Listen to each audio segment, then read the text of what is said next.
As some states take steps to relax lockdown rules, officials stress it is important that testing be used to keep everyone safe. But when it comes to the antibody test we've heard so much about, it is important to know the facts, something I learned firsthand in a very heart-stopping way. Positive for coronavirus? I've had it. Antibody? Well, I have it right now. It was not the result I expected when I took a COVID-19 antibody test. I am infectious right now, okay? Self-quarantine. My family and I took the test because we thought my college-age daughter may have previously had coronavirus.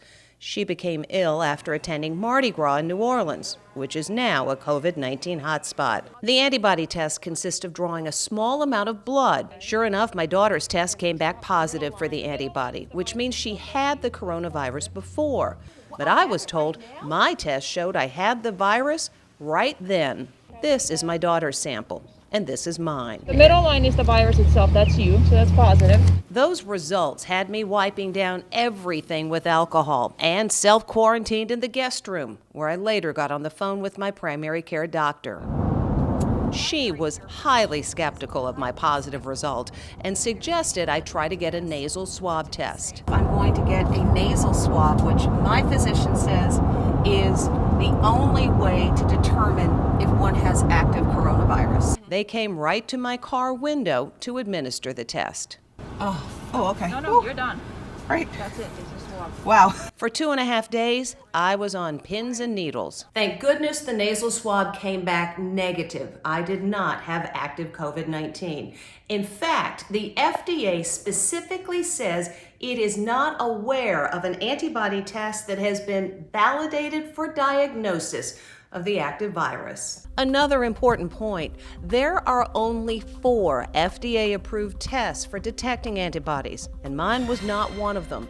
With so many non-FDA-approved tests available, that has the potential to be a big problem if testing is key to reopening society. Having those sort of tests where you don't and can't trust a result is worse than having no tests at all. Kelly Robleski is the director of infectious disease programs at the Association of Public Health Laboratories. The antibody test shows evidence that the virus was there. It could have been there 6 months ago. It could have been there 3 months ago. It could have been there a month ago.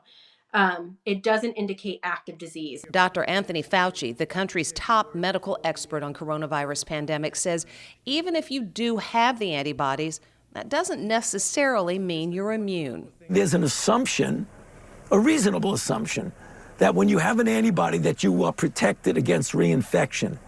But that has not been proven for this particular virus. To be honest, I feel a little bit foolish about this, and I am only sharing my story, one, to spare you the drama that we experienced, and more importantly, to make sure that if you do get tested, you ask the right questions so you can be confident about the results.